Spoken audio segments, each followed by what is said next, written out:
अनिरुद्धाचार्य का एक और बयान है, उनकी ओर से कहा गया है कि 5 साल के बच्चे की आंखों पर अगर चश्मा लगता है, 12 साल के बच्चे को अगर हार्ट अटैक आता है, या मतलब बालों को लेकर भी उनकी टिप्पणी कि 8 साल 9 साल के बच्चों के बाल अगर गिर जाते हैं, झड़ जाते हैं, तो इसके पीछे की वजह यह है कि माँ बाप ने शादी के पहले अपना वीर्य वो इस्तेमाल करते हैं कहीं खर्च कर दिया है, और इस वजह से बच्चों को ऐसी तकलीफ होती है, वो बचा कर रखें इसको, और भी बहुत सारी बातें कहते हैं। उसको बताना फिर टीवी पे अच्छा भी नहीं लगेगा।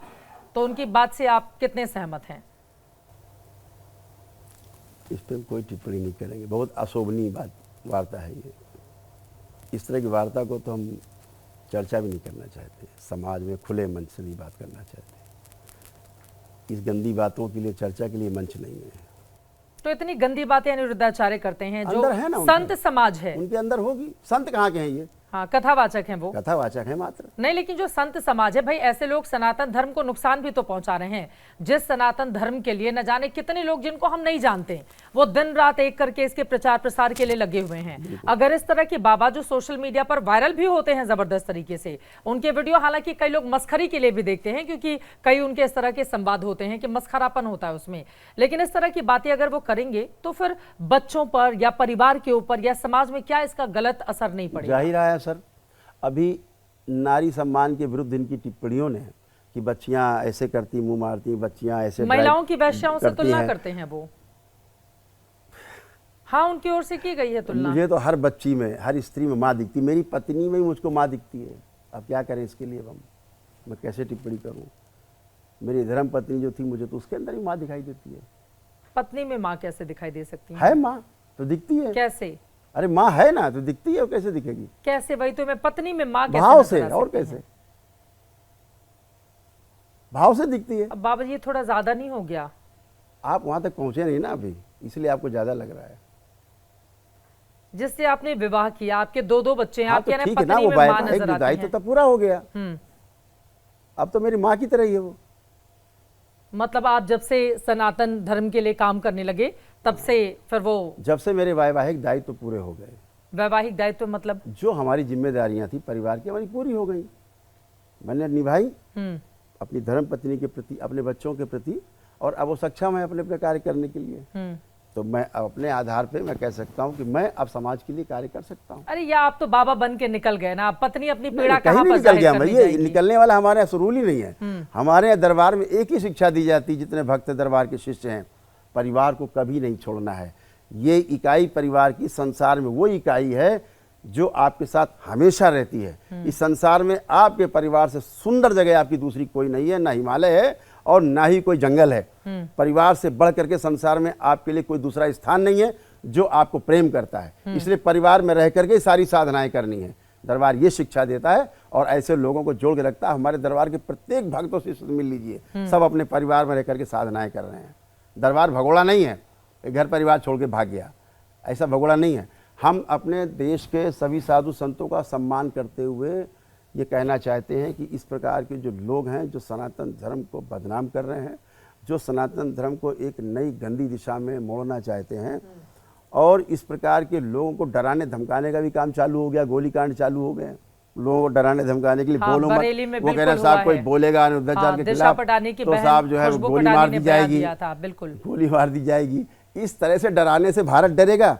अरे भारत मुगलों से नहीं डरा, ये भारत अंग्रेजों से नहीं डरा, और ये भारत इन गुंडों से डर जाएगा? अरे लेकिन गोली चल गई है बरेली में। इनकी ऐसी गोलियां कितनी चलती रहेंगी? इन्हीं के कारण गोलियां चल रही हैं। वो बता रहे हैं गुंडे हैं, उन्होंने कहा सनातन धर्म के खिलाफ कैसे बोल सकते हैं खुशबू? मैं यही तो कह रहा हूँ, इन्हीं की वार्ता से लोग उत्तेजित हो रहे हैं और नारियों के प्रति उत्तेजित ज्यादा हो रहे हैं। नारियों के अत्याचार शुरू हो रहे हैं, नारियों पर गोलियां चलने लग गई हैं। पहले तो गाली से काम चल रहा था इनका, अब गोलियों से, क्योंकि इन्होंने कोई खंडन नहीं किया है। उन्होंने कहा अनिरुद्धाचार्य जी के लिए कोई खंडन आया नहीं, ये गलत है।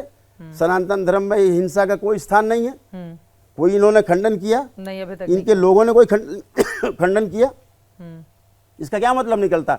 आप समर्थन कर रहे हैं उसका, हिंसा का, और इसका मतलब है आगे बच्चियों को गोलियां मार दी जाए अगर बच्चियां अगर कोई विवाह करती हैं, प्रेम विवाह करती हैं।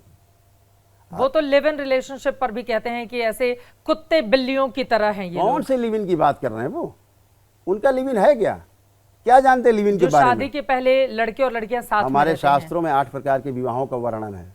8 प्रकार के, ब्रह्म विवाह, दैव विवाह, आर्ष विवाह, प्रजापति विवाह, गंधर्व विवाह, राक्षस विवाह, पैशाचिक विवाह और असुर विवाह। 8 प्रकार के विवाहों का वर्णन हमारे शास्त्रों में है। उसमें गंधर्व विवाह भी है। गंधर्व विवाह में जैसे आजकल का प्रेम विवाह है, बच्चों जो बगैर माता पिता के को बताए अगर कर रहे हैं तो उसके लिए आपको क्या समस्या है? उनकी निजता है ये। और अगर बच्चे उस दिशा में चले, मैं स्वयं गंधर्व विवाह में प्रेम विवाह है, प्रेम विवाह कि पहले एक दूसरे को जाने, पसंद करें, उसके बाद विवाह जी, करें। ये नवा विवाह जो लेके आए हैं, अब बाहर से आ गया लिव इन करके, ये बाहर से आया है कि शादीशुदा स्त्री पुरुष किसी अपने परिवार को छोड़ करके, पति पत्नी को छोड़ करके दूसरे किसी शादीशुदा या अविवाहित किसी के साथ रह रहे हैं, ये अनाचार, ये दुराचार, ये व्यभिचार है, ये उनका लिव इन हो सकता है। हाँ। मैं कह रहा हूं बच्चे गंधर्व विवाह अगर कर रहे हैं, उसका कोई समर्थन नहीं करेगा, उसका अपने कोई नहीं परिवार करता। को छोड़कर किसी बिल्कुल की पे कोई समर्थन सरेआम इसका विरोध नहीं करता हूं मैं करेगा। ऐसी घृणित चीजों का। लेकिन हाँ। अगर दो बालिग बच्चे, हाँ, 2 बालिग बच्चे, 2 अविवाहित बच्चे अगर अपना वर चुनते हैं, एक दूसरे को चुनते हैं साथ रहने के लिए, इसमें क्या आपत्ति है किसी को? ये उनकी निजी चीज है। कानून समर्थन करता है, हमारा भारत का सर्वोच्च न्यायालय ने उनको कवर दिया हुआ है, हमारे भारत का कानून समर्थन करता है उनका, तो ये कौन उनसे प्रश्न उठाने वाले? कुत्ते बिल्ली बोलते हैं उनको। तो कुत्ते बिल्ली उनको बच्चे कुत्ते बिल्ली नजर आते हैं, तो क्या कर सकता हूं मैं इसके लिए? अनिरुद्धाचार्य की लेकिन जुबान नहीं बंद हो रही है। उनकी इतनी आलोचना, बनारस में हमने देखा कैसे बहुत बड़ी तादाद में महिलाएं सड़कों पर उतरी, उन्होंने प्रदर्शन किया। खुशबू पटानी का हम सब जानते हैं, मेरे साथ बहुत सारी महिलाएं ऐसी हैं जो इस तरह की जो गलत बयानबाजी है, इसको गलत भी नहीं, दरअसल इसको फूहड़ बयान कहेंगे, जो फूहड़ बयान वो देते हैं उनका विरोध करते हैं, लेकिन उसके बावजूद वो चुप होने को तैयार नहीं है। अपनी बातों को वो पीठ पर बैठकर जायज बताते हैं। ठीक है, इस बात को समाज में आके मीडिया चैनल के सामने बोलें कि उन्होंने जो बात कही बिल्कुल सही, फिर से बोल के दिखाएं कि बच्चियां मुंह मारती हैं 4 जगह। अब नहीं बोलेंगे? नहीं, बोले कि दिखाएं। आपको क्यों लगता है कि अब नहीं बोलेंगे वो? उनको एहसास हो गया गलत बोला उन्होंने। अच्छा, बस अहंकार है उनका, तो क्षमा नहीं मांग रहे हैं। ठीक है, तो अब नहीं बोलेंगे, आप ये कह रहे हैं कि अब मुझे नहीं लगता है बोलेंगे। कि उनको समझदारी काफी विकास हो गया है। आपकी कोई बातचीत हुई है? नहीं, मेरी हुई नहीं है, होगी तो कोई आपत्ति भी नहीं है। ठीक है। मैं तो चाहूंगा कि वो, मैंने तो कहा है हाँ। कि जिस दिन वो क्षमा मांगेंगे, मैं पहला व्यक्ति होऊंगा जो चल करके उनको जा करके सम्मान करूंगा। अरे उनकी स्मृतियां इस तरह के फूहड़ बयानों की खत्म क्यों कर नहीं देंगे। दूर कर देते हैं आप? खत्म कर देंगे। बुलाइए अपने वहां कानपुर मैं तो में कहा, स्वागत उनकी है। ऐसी फूहड़ अगर बयानबाजियां हैं, आप बुलाइए, उनकी स्मृतियां खत्म कीजिए, बिल्कुल खत्म हो जाएंगी। क्योंकि बाबा को भी तो इलाज की जरूरत है ना, नहीं तो उसके लिए- महिलाओं के खिलाफ उसके- लगातार वो गंदे गंदे बयान मैंने देते कहा, रहेंगे। उसके लिए अपने अंदर आस्था, विश्वास, श्रद्धा होनी चाहिए दरबार के प्रति, अपनी सनातन वैदिक परंपरा के प्रति। अगर वो संकल्प करके आते हैं दरबार में, सब खत्म हो जाएंगे। आप भी बाबा हैं, आपके भी लाखों फॉलोअर हैं, लेकिन जब भी इस तरह के बाबा को लेकर सवाल खड़े किए जाते हैं उनके गंदे बयानों पर, तो फिर एक तबका आ जाता है ये बताते हुए कि ये लोग सनातन धर्म को बदनाम कर रहे हैं, इन्होंने तो ठेका ले रखा है सनातन धर्म को बदनाम करने के लिए। तो उनके लिए क्या संदेश है आपका? नहीं, देखिए क्या है कि क्या सनातन धर्म को इससे जोड़कर देखा जाना चाहिए? दोनों अलग अलग चीजें हैं ना। सनातन धर्म क्या है, मानव का लक्ष्य समझने की बात है। पहले क्या आदमी चाहता क्या है? हर आदमी सुख चाहता है, और सुख ही नहीं चाहता है, निरंतर सुख चाहता है, कंटिन्यू हैप्पीनेस चाहता है, सुख का कहीं पे डिसकंटिन्यूटी ना हो, ये चाहता है। और अगर व्यक्ति जितना उसके पास ज्ञान है उतना वो कर रहा है, इसमें क्या आपत्ति है? आज जितना ज्ञान जिस भी व्यक्ति के पास है उतना काम कर रहा है, क्योंकि मनुष्य ज्ञान अवस्था की इकाई है। ये कुत्ता बिल्ली नहीं है कि माता पिता से जो इस मेमोरी मिल गई, वो उनको आहार, निद्रा, भय और प्रजनन की जो उनको स्मृतियां हैं वो उसी आधार पर काम करेंगे। उनको सिखाने के लिए कोई टीचर नहीं है, लेकिन मनुष्य को सिखाने के लिए टीचर हैं, माता पिता हैं, गुरुकुल हैं, गुरु हैं, आचार्य हैं। तो वो जितना ज्ञान उनके पास आया है, सूचना के रूप में पहले आया है, अनुभव किया है, तो ज्ञान हो गया है। अरे वो तो पत्नियों को लेकर भी टिप्पणी करते हैं, कहते हैं कि रावण पहले सीता जी को लेकर गया, आजकल की महिलाएं तो पता चल जाएगा ये ज्यादा पैसे वाला है तो खुद ही उछल के बैठ जाएंगी उसके साथ कि ले चलो मुझे। ये काम शास्त्री, हम इनके बारे में कोई बात ज्यादा इसलिए नहीं करना चाहते, इनके पास सिर्फ महिलाओं के लिए बातें, क्या करें इनसे? क्यों करते हैं इतनी महिलाओं के बारे में बातें? कोई ज्ञान की बातें करें, इनके पास भंडार सूचनाओं का वही है, मुझे लगता है। तभी तो बोलते हैं अंदर से वो। अगर स्मृतियां ना हो तो नहीं बोलेंगे, दरबार आ जाए उनकी स्मृतियां भी नष्ट कर देंगे, अगले दिन से वो नारियों की अच्छी बात करेंगे। तो आपको लग रहा है कि उनकी स्मृतियां नष्ट किए जाने की जरूरत है महिलाओं को लेकर गलत बयानबाजी का? कभी मिलेंगे तो नष्ट करूंगा। क्यों? मैं अनिरुद्धाचार्य को अपराधी नहीं मानता, मैं संसार में किसी को अपराधी नहीं मानता। मैं अपराधी मानता हूं तो नकारात्मक रोगी स्मृतियों को अपराधी मानता हूं। अगर लोगों से नकारात्मक रोगी स्मृतियां नष्ट कर दी जाएं तो उनके अंदर एक गंदा विचार नहीं आएगा। ठीक है, एक और विचार आ गया है। देखिए, आपसे बातचीत करते करते एक और बाबा का बयान आया है जो बहुत चर्चा में है, और ये हैं उत्तर प्रदेश के बुलंदशहर में जूना अखाड़े के महामंडलेश्वर यति नरसिंहानंद सरस्वती ने महिलाओं को लेकर विवादित बयान दिया है। उन्होंने कहा है कि जो महिलाएं एक बेटे को जन्म देती हैं वो नागिन की तरह होती हैं। यति नरसिंहानंद ने कार्यक्रम में बैठी महिलाओं से कहा है कि आप अपने परिवार को बड़ा कर लो वरना 2-2 रुपए में बिक जाओगी। अब किस परिप्रेक्ष्य में कहा मुझे महिलाओं और मुसलमानों को जोड़ते हुए उन्होंने वो उन्हीं से पूछ लीजिए इसके बारे में। तो उनके बारे में कुछ नहीं कहेंगे आप? ठीक है, मुझसे तो इस बारे में अगर बात की जाए, वैचारिक बात की जाए कि कोई भी हो मतलब चाहे वो केवल साधु संत की बात नहीं कर रहे, समाज के कोई व्यक्ति हो, अगर नारियों के लिए इस प्रकार की अभद्र टिप्पणी करता है तो वो निंदनीय है, घोर निंदनीय है और वो निंदा से बच नहीं सकता। भाई मैं कहता हूं अगर बच्चों ने ये आपका समाधान क्या है, मैं पूछना चाहता हूं ऐसे लोगों से जो अनिरुद्धाचार्य जी जैसे लोग हैं कि आपके पास कोई पैकेज है, कोई आपके पास समाधान है कि अगर बच्चे गलत रास्ते पे चले गए, मैं स्वयं दैव विवाह और जो हमारा ब्रह्म विवाह है यानी जो माता पिता की सहमति से हो, समाज की सहमति से हो, मैं उसको सर्वश्रेष्ठ मानता हूँ। या लड़के लड़की ने एक दूसरे को पसंद कर लिया, माता पिता से अपनी चर्चा करते हैं, वो स्वीकार लेते हैं, फिर वो विवाह होता है, मैं इसको सर्वश्रेष्ठ विवाह पद्धतियों में मानता हूँ स्वयं। लेकिन अगर बच्चों के पास उतना ही ज्ञान है कि मैं माता पिता से अलग रहकर के मेरे माता पिता विवाह नहीं होने देंगे और मेरे लिए यही अच्छा जीवन साथी है, अगर ऐसा विवाह कर लेते हैं, शास्त्रों में उसका वर्णन किया गया है, तो उसके लिए आपके पास क्या उपाय है कि बच्चों को वापस से मुख्य धारा में लाया जाए, माता पिता से मिलाया जाए, माता पिता में जो नकारात्मक रोगी स्मृतियां उनको नष्ट की जाए। ऐसे बहुत सारे आप तो दरबार लाइए, कर रहे हैं, आप दरबार में ऐसे बहुत सारे परिवारों को मैं जानती हूं, अगर लड़के लड़की ने खुद की पसंद से विवाह कर लिया, परिवार सहमत नहीं था, तो घर वाले रिश्ता तोड़ लेते हैं अपने बच्चों से। ठीक है ना, ऐसे भी तो उदाहरण लाखों हैं कि माता पिता बाद में मान जाते हैं। दोनों पक्ष देखिए ना आप। तो जो लोग रिश्ता तोड़ लेते हैं उन्होंने तो बच्चों को छोड़ दिया ना। ऐसे माँ बाप को कुछ संदेश, कोई माता पिता कभी नहीं बच्चों को छोड़ सकता, वो नहीं मतलब रखते हैं अपने ठीक है, वो सामाजिक उनके ऊपर कोई दबाव होता है इसलिए ऐसा करते होंगे, लेकिन मुझे नहीं लगता कोई माता पिता अपने बच्चों को छोड़ देता है या कोई बच्चा अपने माता पिता को छोड़ देता है, ऐसा कभी नहीं होता। एक बच्ची ब्याह करके अपने पति के घर जाती है, मरते दम तक, जिस दिन अर्थी निकलती है उस दिन तक अपने माता पिता को याद करती है। कभी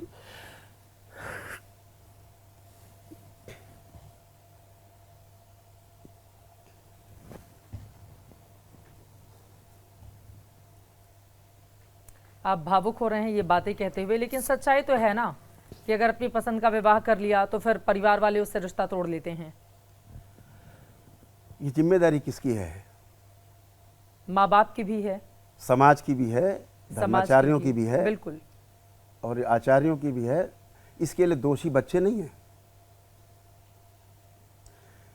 पिछली पीढ़ी दोषी है चित्रा जी, जो बच्चों को संस्कार नहीं दे पाई है। यही दरबार कहता है कि ऐसे बच्चे लाओ ना दरबार में, देखो माता पिता कैसे चरण छूते हैं झुक करके, दोनों बच्चे कैसे माता पिता के चरण छूते हैं, कैसे अपनी गलती को स्वीकार करते हैं, क्योंकि केवल नकारात्मक गंदी स्मृतियां नष्ट होंगी उनमें से, और माता पिता में भी उनके प्रति जो क्रोध है वो स्मृतियां नष्ट हो जाती थी। कैसे प्रेम से रहते हैं। मेरे पास रोज ऐसे लोग आते हैं, मेरे पास ऐसे तमाम लोग रोज आते हैं जो अपने बच्चों से परेशान हैं, लेकिन बच्चे जब आते हैं तो वहाँ माता पिता के चरण छूते, कहते हैं मुझसे बहुत गलती हुई। क्यों कहते हैं? क्योंकि बच्चे माता पिता के विरुद्ध जा ही नहीं सकते।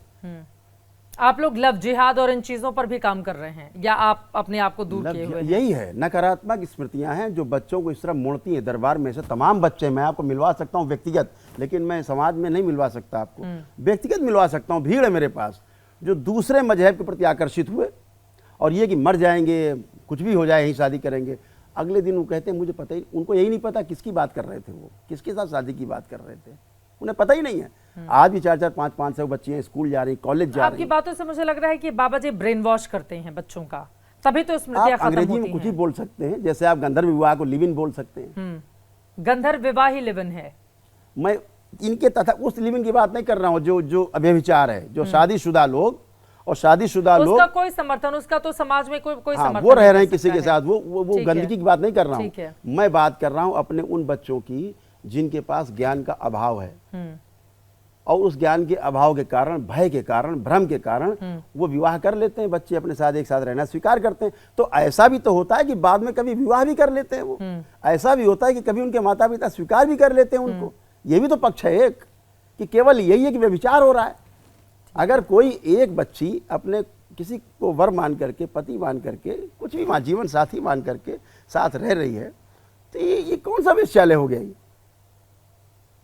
ये कौन सी परिभाषा दी जा रही? बच्चों को गालियां बक रहे हैं आप, गंदी गालियां बकी जा रही हैं। इससे बड़ी गाली क्या हो सकती है? अब तो जेन जी को लेकर इतनी सारी चर्चा मैं अगर कहूं जी, अगर मैं आरोप लगाऊं किसी व्यक्ति पे, वह सच्चा आदमी है कि तू चोर है, तूने वहां चोरी की, इसको बुरा लगेगा? नहीं लगेगा। चोरी नहीं की है उसने, और मैं कहूं ने तुमने चोरी की है, तुम चोर हो, उसको बुरा नहीं लगेगा? बहुत बुरा लगेगा कि मैं चोर नहीं, मेरे लिए चोर। अब अगर वो बोले कि मैंने चोरी नहीं की, अरे साहब ये तो यही चोर है, क्योंकि ये बोल रहा है मैंने चोरी नहीं की। इस प्रकार के लोगों का विरोध करता हूं। और यकीनन 21वीं सदी जिसमें हम जी रहे हैं, इस तरह की भाषा के लिए जगह भी नहीं होनी चाहिए। दुनिया कहां से कहां जा रही है और हम अपने बच्चों को दिग्भ्रमित करने का काम कर रहे हैं, जिनमें से एक दो बाबा जिसका जिक्र और लगातार एबीपी न्यूज के हमारे दर्शक देख भी रहे हैं। अब मैं आ जाती हूं आपके कुछ व्यक्तिगत जीवन पर। आपको नाम बदलना पड़ गया, आपके ऊपर भी तो इतने मुकदमे लदे, आप भी राजनीति में गए, वहां पर सफल नहीं हो पाए, फिर आपने अपने आप को बाबा बना लिया। ऐसा नहीं है, हाँ, ऐसा बिल्कुल भी नहीं है। मैं 16 वर्ष की उम्र से अपने गुरुदेव के साथ रहा, ठीक। उसके लिए, उसके बाद मैंने किसानों के लिए संघर्ष किया। मैं अपने जीवन में कभी चुनाव नहीं लड़ा, न चुनाव के मेरे कीड़े हैं लड़ने के, जो बाबाओं के प्रकट हो जाते हैं, लोगों के प्रकट हो जाते हैं, खून में कीड़े पड़ जाते हैं चुनाव लड़ने के। मैं कभी चुनाव जीवन में लड़ा नहीं अपने, एक ग्राम सभा सदस्य से लेकर के लोकसभा तक कोई भी चुनाव में कभी लड़ा नहीं, न लड़ने की अभिलाषा रखता हूँ। मेरे को पहली बात तो मैं पॉलिटिकल नहीं हूँ, समाज के लिए रहता था, किसानों के परिवार से था, तो किसानों के प्रति मुझे थोड़ा सा भाव था। आपके बेटे तो आगे ना पॉलिटिक्स में? कौन पॉलिटिक्स में? बड़े वाले बेटे, उनको लेकर कहा जा रहा है कि वो बीजेपी से चुनाव लड़ना चाहते हैं। ठीक है ना, चुनाव लड़ना नहीं चाहते। हाँ, ये जरूर है कि वो भाजपा में है, तो इसके लिए क्या कर सकते हैं, वो उनका निर्णय है, अधिकार है उनका, बालिग है, मैंने तो नहीं रोका। वो लंदन में पढ़ते थे, ठीक है, उन्होंने प्रेम विवाह किया, ठीक है, उन्होंने बताया लंदन में ही विवाह किया, मतलब नहीं विवाह नहीं किया, बताया कि हम पसंद करते हैं। हाँ। तो हमने कहा बहुत अच्छी बात है, आ जाइए। दोनों का विवाह करवा दिया, वो भी लंदन में पढ़ते थे, दोनों का विवाह हो गया, इसमें क्या आपत्ति हो गई? अपने बेटे को आप पढ़ा रहे हैं लंदन में, हाँ। और यहाँ पर आप दावा कर रहे हैं तंत्र मंत्र और इसके जरिए तंत्र मंत्र में आप पलटकर हमसे पूछेंगे ना, में आ गए। बच्चों के किसी भी अधिकार को मैंने कभी कटौती नहीं की। मैंने अपने बच्चों का कभी रिपोर्ट कार्ड नहीं देखा स्कूल का कि कितने नंबर आए। मैं आपसे बहुत दावे से कह रहा हूँ, मैंने अपने बच्चों का कभी रिपोर्ट कार्ड नहीं देखा। बच्चे आए भी, पापा मेरे से नंबर, थैंक यू बेटा, बहुत बढ़िया, खुश रहो। कभी मैं स्कूल नहीं गया, बच्चों की एक भी पेरेंट्स मीटिंग में नहीं गया। मुझे इस शिक्षा से मेरा कोई, ये मानता हूँ इस शिक्षा का भी ज्ञान बच्चों को होना चाहिए जो स्कूली शिक्षा है, लेकिन उसके साथ साथ जो हमारी वैदिक शिक्षा है, जो हमारी सनातन वैदिक शिक्षा पद्धतियां हैं, उनकी जानकारी भी होनी चाहिए बच्चों को, ये जरूर होनी चाहिए। मूल्य शिक्षा का अभाव है, जो मूल्य शिक्षा हमारे स्कूल कॉलेज से गायब है। मैं आपके मुकदमों की बात कर रही थी कि कौन जब आप बने तो लाइए बहुत सारे मुकदमे मैं आपके चैनल पर दावा कर रहा हूँ, फिर हाँ, आपके चैनल पर दावा कर रहा हूँ, अपनी जिंदगी में पूरे, आज मैं 62 वर्ष की उम्र का हूँ, कभी भी मैं किसी भी क्रिमिनल केस में मैं कभी जेल गया हूं, कभी क्रिमिनल केस में मैंने जाके कोई बेल कराई हो, चोर की सजा मेरी सजा नहीं, मेरे सामने व्यक्ति आ जाए, उसके मुंह पे कालिक पोत दे थोड़ी सी। आरोप लगाते हैं आपके अरे ऊपर आरोप लोग। तो लगाते रहेंगे लोग, उनको विचारो काम ही क्या, आरोप लगाने वालों और काम क्या उनके पास। कोई मेरे ऊपर तमाम मुकदमे लगाए गए, हाँ, मेरे ऊपर तमाम मुकदमे लगाए गए। राजनीति, जब मैं किसानों की राजनीति करता था, मुलायम सिंह जी की गवर्नमेंट ने मेरे ऊपर तमाम मुकदमे लगाए।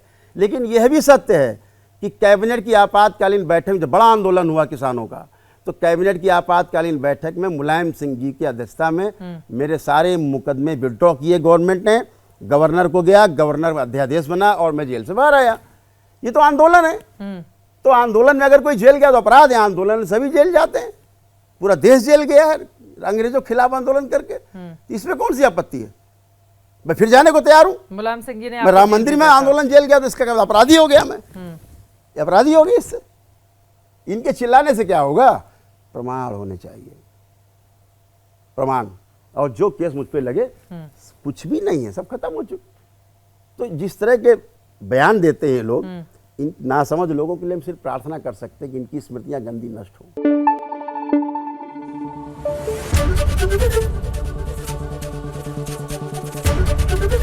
एबीपी न्यूज आपको रखे आगे।